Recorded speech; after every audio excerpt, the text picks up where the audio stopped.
हमने फसल बीमा योजना को अधिक प्रभावी बनाया, उसके दायरे में ज्यादा किसानों को लाए। नहीं है डर नहीं फिकर, मिली हमें नई डगर, फसल का करवा के बीमा किसान की चिंता को छीना, हुआ सुरक्षित कल सुरक्षित फसल निश्चित किसान, फसल बीमा सबका समाधान। आज ही प्रधानमंत्री फसल बीमा योजना से जुड़ें और फसल नुकसान से होने वाली आर्थिक हानि से निश्चिंत हो जाएं, ताकि प्राकृतिक और स्थानीय आपदा पर भी फसल नुकसान होने पर आप उसकी सही कीमत पाएं। प्रधानमंत्री फसल बीमा से जुड़ने के लिए आज ही नजदीकी कृषि कार्यालय, सहकारी समिति, बैंक शाखा, अधिकृत बीमा कंपनी या जन सेवा केंद्र में जाएं, क्योंकि सुरक्षित फसल निश्चिंत किसान, फसल बीमा सबका समाधान। कृषि एवं किसान कल्याण मंत्रालय, भारत सरकार।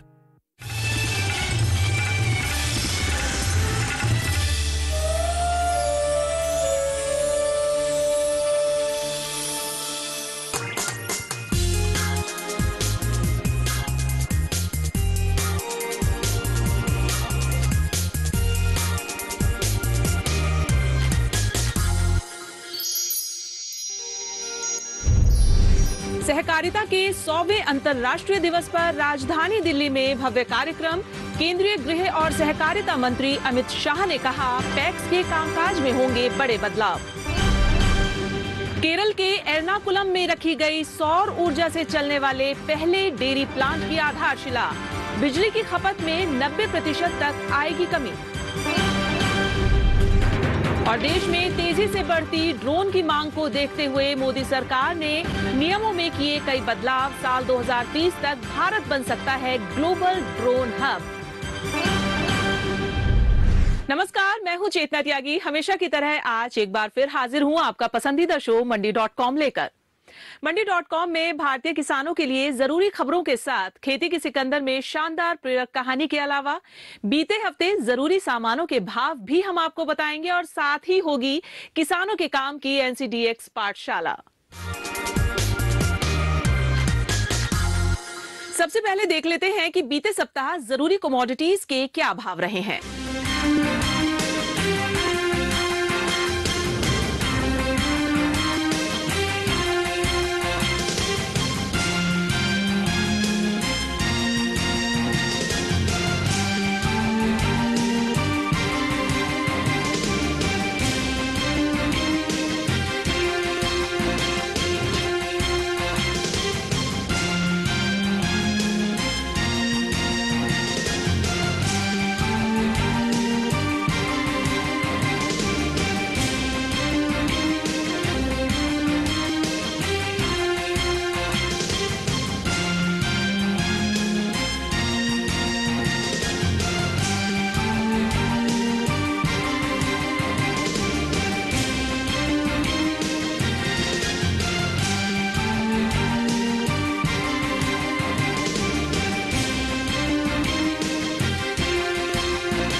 और अब एक नजर बीते सप्ताह की खेती किसानी की बड़ी खबरों पर। राजधानी दिल्ली में 100वें अंतर्राष्ट्रीय सहकारिता दिवस के मौके पर भव्य कार्यक्रम का आयोजन किया गया। कार्यक्रम के दौरान केंद्रीय गृह और सहकारिता मंत्री अमित शाह ने कहा कि देश की लगभग सभी 65 लाख प्राथमिक कृषि क्रेडिट समितियां जल्द ही कंप्यूटराइज्ड की जाएंगी। अपने संबोधन में केंद्रीय सहकारिता मंत्री ने कहा कि पूरी दुनिया की 30 लाख सहकारी समितियों में से 8,55,000 भारत में हैं, जिनसे लगभग 13 करोड़ लोग सीधे जुड़े हैं और देश के 91% गांव ऐसे हैं जिनमें कोई न कोई सहकारी समिति है।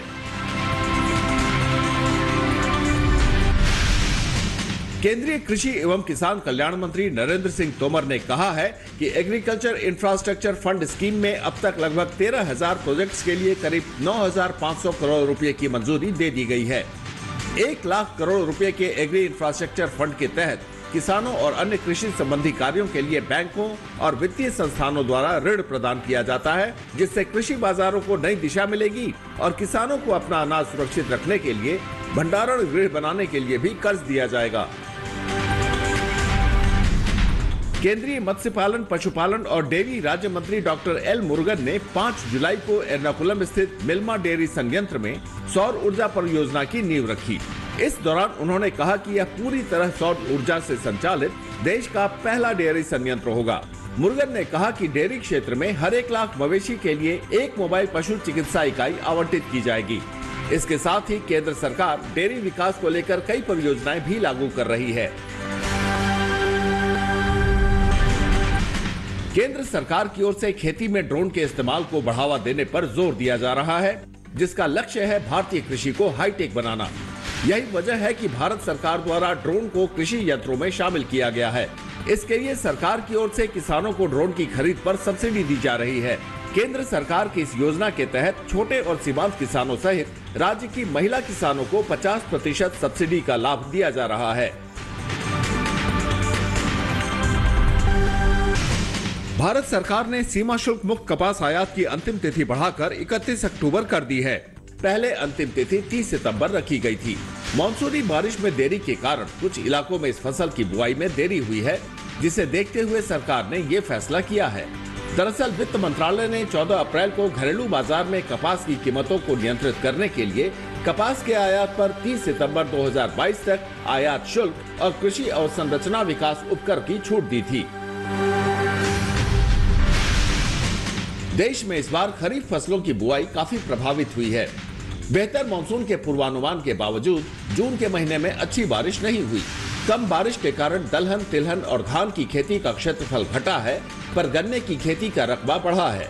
देश के 6 राज्यों गुजरात, महाराष्ट्र, मध्य प्रदेश, छत्तीसगढ़, झारखंड और ओडिशा में बारिश में 31% तक की कमी दर्ज की गई है। Indian Farmers Fertiliser Cooperative Limited यानी इफ्को ने अपने नैनो टेक्नोलॉजी आधारित उर्वरक नैनो यूरिया और नैनो डीएपी के लिए 20 साल का पेटेंट हासिल कर लिया है। इफ्को के मुताबिक नैनो यूरिया और नैनो डीएपी का पेटेंट भारतीय अर्थव्यवस्था को कृषि लागत में कमी लाकर मजबूत करेगा और किसानों की आय दोगुनी करने में मददगार होगा। दरअसल नैनो यूरिया की एक बोतल यूरिया के एक बैग के बराबर होती है। इसके उपयोग से मिट्टी, जल और वायु प्रदूषण में प्रभावी रूप से कमी आ सकती है, जो उत्पादन और खपत दोनों स्तर पर रासायनिक उर्वरकों के अधिक इस्तेमाल की वजह से होता है।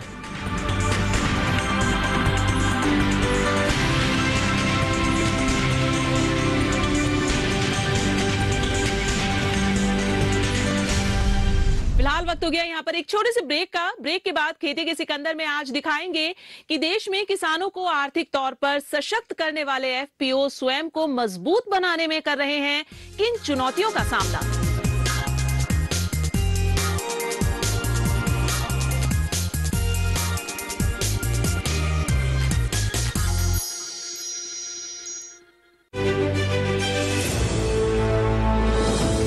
खुशहाल होंगे खेत,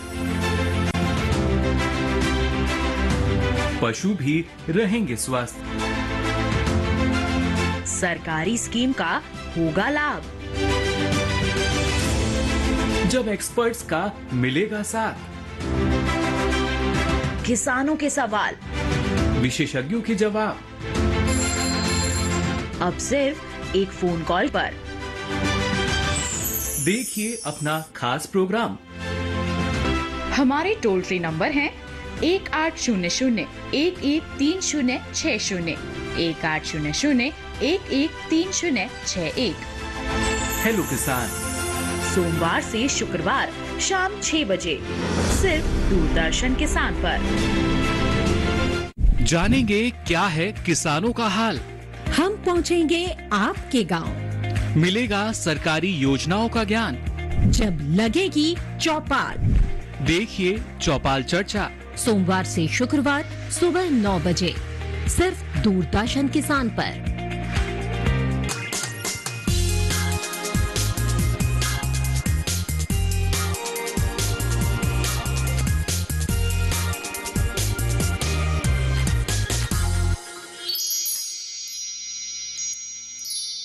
एक बार फिर से आप सभी का स्वागत है मंडी.com में और अब वक्त है हमारी खास पेशकश खेती के सिकंदर का।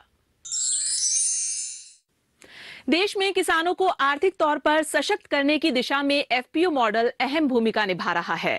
किसानों को आर्थिक रूप से मजबूत बनाने वाले इस शानदार मॉडल को और कारगर बनाने के लिए सरकार लगातार नए दिशा निर्देश भी जारी करती रहती है, जिनके जरिए मौजूदा कमियों को दूर कर एफपीओ के कामकाज की चुनौतियों को आसान बनाने की कोशिश की जाती है। फिर भी जमीन पर इन कोशिशों को सफल बनाने के लिए कई और प्रयास जरूरी हैं। देखिए हमारी इस खास रिपोर्ट में।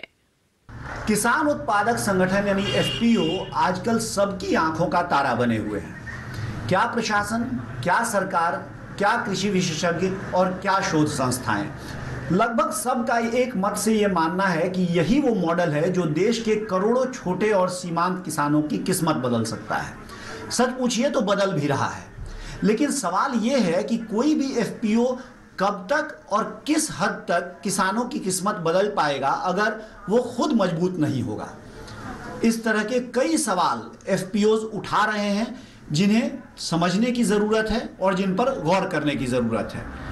मंडी.com के आज के इस एपिसोड में हम इसी सवाल पर बात करेंगे कि एफपीओज को मजबूत करने का क्या उपाय हो सकता है और उत्थान मस्टर्ड एफपीओ के किसानों के साथ इनके जवाब ढूंढने की कोशिश करेंगे।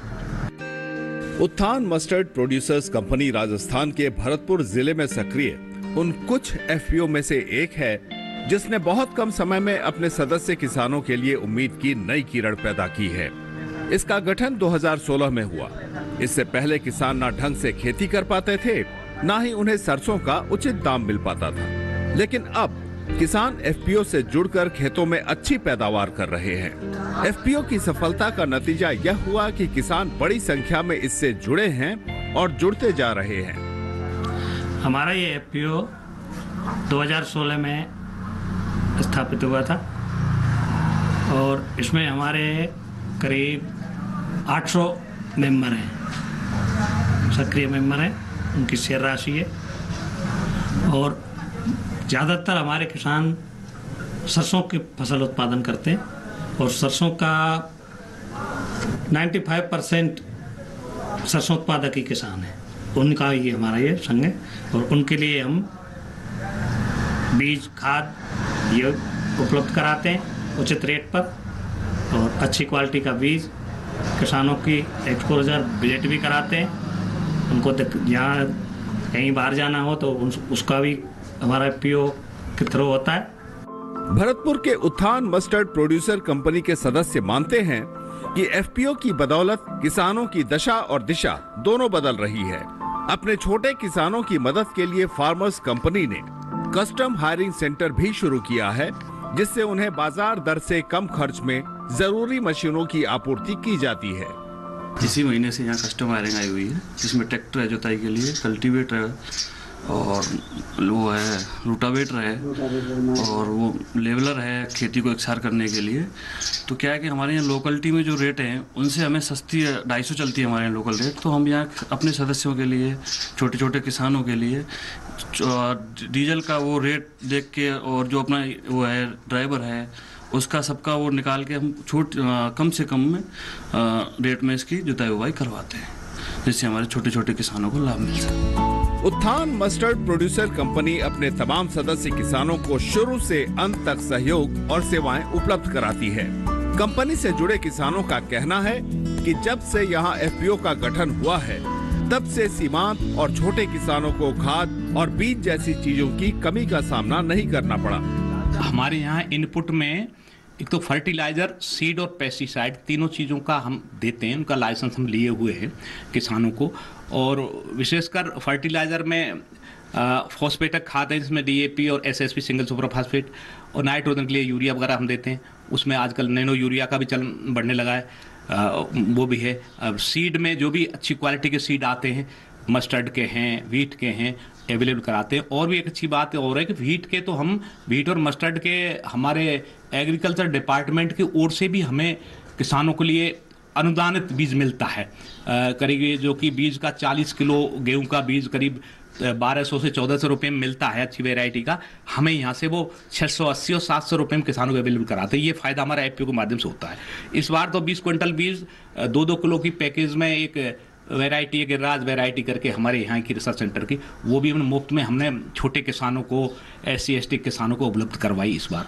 तो ये FPO से फ़ायदा मिले हैं जो कि हमें एग्रीकल्चर डिपार्टमेंट विशेष करके सुविधा दे देता है। एक तो ये है। दूसरा, हम अच्छा जो कंपनी है उनके अच्छे बीज भी अवेलेबल कराते हैं, जैसे हाइब्रिड बीज हैं, पायोनियर के हैं, महको के, वो भी हम हमारे किसानों को अवेलेबल कराते हैं यहाँ। राजस्थान में इस बार सरसों की अच्छी पैदावार हुई है।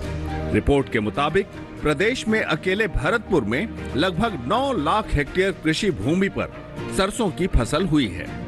पिछले कई साल के मुकाबले इस बार सरसों की पैदावार ज्यादा होने से वैसे तो किसानों को खुश होना चाहिए, लेकिन खुशी से ज्यादा उत्थान मस्टर्ड FPO के किसानों के माथे पर चिंता की लकीरें हैं। दरअसल पिछले साल इस FPO ने वायदा बाजार में अपनी सरसों की फसल का सौदा कर अपने सदस्यों को शानदार मुनाफा दिया था, लेकिन इस बार सरसों का कॉन्ट्रैक्ट बंद होने के कारण उनके पास एक बार फिर लोकल मंडी में बेचने के अलावा कोई विकल्प नहीं बचा है।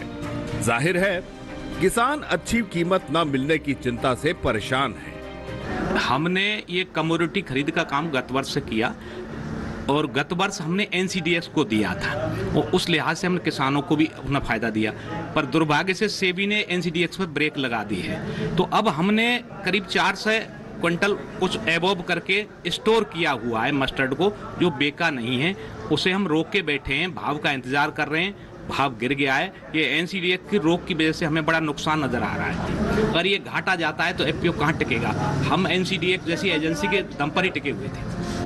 भरतपुर जिले में पैदा होने वाली सरसों के तेल की मांग देश के कई हिस्सों में होती है।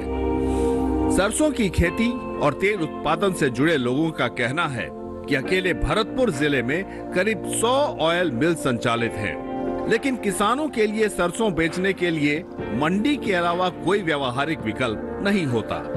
सर, इसमें दो बातें हैं। आधारभूत बात तो यह है कि FPO के पास इतनी बड़ी फंडिंग नहीं है जो कई करोड़ों में चाहिए मस्टर्ड के बड़े काम के लिए, कि हम एक साथ इतनी मंडी अटेंड कर पाएं कि हम बड़ा मंडी खोल लें। फिर भी हमें कुछ ऋण मिले हैं, उन पे हम प्रयास कर रहे हैं। और दूसरी बात ये भी है कि हम जो यहाँ खरीद कर रहे हैं उसकी प्रोसेसिंग इकाई भी डालें तो हमें जो व्यावसायिक मिलर हैं उनसे हम कंपटीशन नहीं कर सकते। वहाँ की उनकी मिलावट भी होती है, उनके कई हथकंडे हैं दूध देने के। इसलिए सरकार को सुविधाएं बढ़ानी होंगी। और हमारे लिए आप देखिए, जो भी पॉलिसी राजस्थान सरकार ने बनाई है उसमें 1 करोड़ तक 50% छूट दे रहे हैं, लेकिन वही FPO को छूट है, वही किसान को भी लगा सकता है, उतनी ही सब्सिडी उनको वो मिल रही है। तो कोई FPO के नाम पे विशेष फायदा नहीं है। पता नहीं ये कैसे इतना कर रहे हैं। FPO के नाम पे स्पष्ट पॉलिसी होनी चाहिए। जैसे इन्हें ब्याज में 10% के आसपास, 9.5% के आसपास ये हमें लिमिट में दे रहे हैं, उसको ये किसान कार्ड तरह 4% पे ले हमसे। या FPO अगर ग्रोथ करनी है गवर्नमेंट को तो ब्याज रहित रखें कुछ दिन। तो ये चीजें हमें स्ट्रॉन्ग करने के लिए मदद की जरूरत है। हालांकि इन फार्मर प्रोड्यूसर कंपनियों की मंशा किसानों को उनकी फसल की सही कीमत दिलाने की होती है, लेकिन यह तभी संभव हो सकता है जब किसान सिर्फ मंडी पर आश्रित न रहे। देश के और FPO की तरह उत्थान मस्टर्ड प्रोड्यूसर कंपनी से जुड़े किसान वायदा बाजार को एक प्रभावी विकल्प के तौर पर देख रहे हैं, लेकिन मुश्किल यह है कि अब उनके लिए वायदा कारोबार उपलब्ध नहीं है। किसानों की दर्जनों समस्याओं का समाधान केवल 3 तरीके से किया जा सकता है। एक तो उन्हें कृषि के शुरू में इनपुट यानी खाद, बीज और जो दवाइयां हैं वो सही कीमत पर मिल जाएं। दूसरा, उन्हें सही ब्याज दरों पर फंड मिल जाए। और तीसरा, उन्हें उनकी कृषि उपज को बेचने के लिए सही मार्केटिंग प्लेटफॉर्म मिल जाए। FPO इन सारी समस्याओं का सही समाधान पेश करते हैं और इसीलिए शायद प्रशासन और सरकार FPO को बढ़ावा दे रहे हैं और उन पर इतना जोर दे रहे हैं। लेकिन सच ये है कि FPO इन समस्याओं का समाधान केवल तभी कर सकते हैं जब उन्हें खुद सही कीमतों पर यानी सही ब्याज दरों पर फंडिंग हासिल हो और उनके पास कृषि उपज की मार्केटिंग का सही प्लेटफॉर्म हो। इसलिए सरकार यदि FPOs को किसानों की समस्या के समाधान का एक सशक्त माध्यम बनाना चाहती है तो उसे सबसे पहले FPO की समस्याओं का समाधान करना होगा।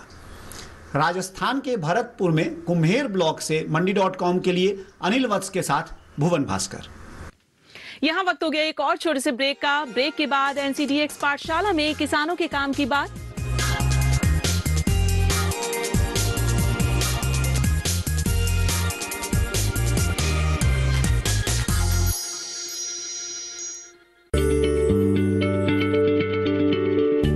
क्या आप किसी बीमारी से परेशान हैं?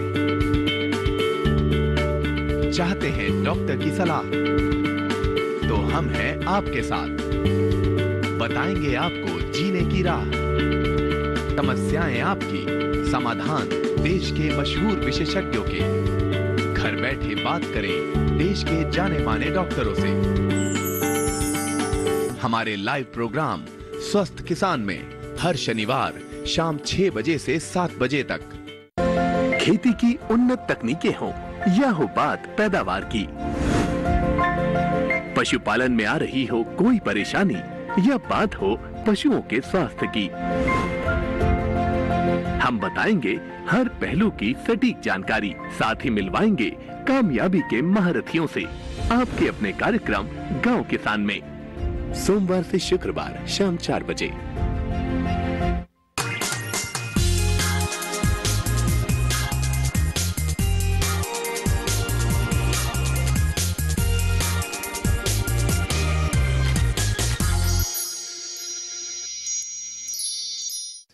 ब्रेक के बाद आप सभी का फिर से स्वागत है मंडी.com में। और अब वक्त है NCDX पाठशाला का, जहां आपको विस्तार से एक और नई जानकारी देने के लिए हमारे विशेषज्ञ तैयार हैं।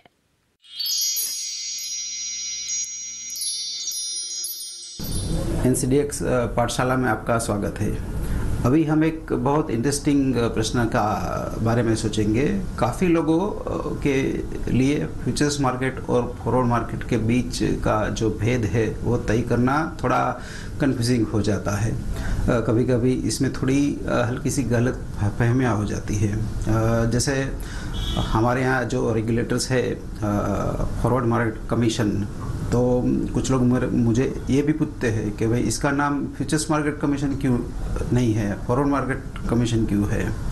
तो फॉरवर्ड और फ्यूचर्स वैसे क्या है और इसके बीच का क्लियर डिफरेंस क्या है वो मैं आज आपको बताऊंगा। फ्यूचर्स मार्केट है वो एक स्टैंडर्ड नॉर्म है जिसमें आप जो भी माल देते हो उसकी डिलीवरी की डेट फिक्स है, माल का वॉल्यूम या क्वांटिटी फिक्स है, उस पर आपको जो मार्जिन देना है वो भी फिक्स है, प्लस उसमें आप डिलीवरी लेना कंपलसरी कभी है कभी नहीं है, ऑप्शनल भी होता है।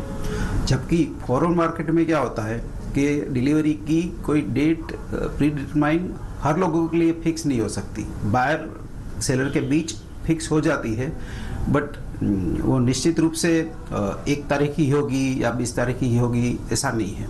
प्लस क्वांटिटी भी 1-to-1 बेसिस पे डिसाइड हो जाती है। जैसे फ्यूचर्स में एक स्टैंडर्ड लॉट होता है, लेकिन फॉरवर्ड में आप अपने हिसाब से कॉन्ट्रैक्ट कर सकते हो।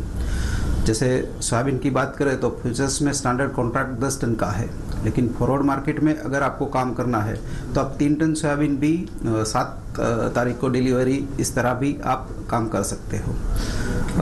फॉरवर्ड एक ज़माने में हमारे यहाँ काफ़ी मशहूर था, और जब फ्यूचर्स मार्केट नहीं थे तब अलग अलग forward, transferable delivery, non transferable delivery, ऐसे फॉरवर्ड्स होते थे। और एक जो महत्व का फ़र्क डिफरेंस है वो ये है कि फॉरवर्ड में डिलीवरी लेना और देना कंपलसरी है, इसमें आपको ऑप्शंस नहीं होता। ट्रांसफरेबल भी ज़्यादातर ये नहीं होते। एक मैं फॉरवर्ड का एग्जांपल आपको बताऊंगा कि कोई एक टेक्सटाइल मिल है जिसको कॉटन की स्पेसिफिक ग्रेड वैरायटी की ज़रूरत है, जो काफ़ी प्रीमियम है और बाज़ार में आसानी से उपलब्ध नहीं होती, और टेक्सटाइल मिल को अपना सप्लाई सिक्योर करना है क्योंकि उसने किसी को कॉटन शर्ट्स बेचे हैं। इसी तरह कुछ फार्मर्स भी है जिसके पास वो प्रीमियम क्वालिटी का रुई है और उसको अच्छे दाम पे, सही दाम पे वो बेचना है। तो NCDX फॉरवर्ड प्लेटफॉर्म है, उसमें दोनों ये फॉरवर्ड विंडो का इस्तेमाल करके अपनी अपनी टर्म डिस्क्लोज करके एक कंसेंसस प्राइस पे आ सकते हैं और ये डील होता है। तो इसमें दोनों ओर से क्रेडिट रिस्क भी एलिमिनेटेड हो जाएगा, मतलब कि फार्मर अपनी प्राइस पाने में सिक्योर है और जो बायर है वो अपना सप्लाई पाने में सिक्योर है। तो इस तरह का फॉरवर्ड मार्केट में काम होता है। मंडी.com में आज बस इतना ही। अगले सप्ताह मैं फिर आऊंगी किसानों को प्रेरणा देने वाली सफलता की एक कहानी और दूसरी जरूरी खबरें लेकर। तब तक के लिए नमस्कार। आप देखते रहिए डीडी किसान।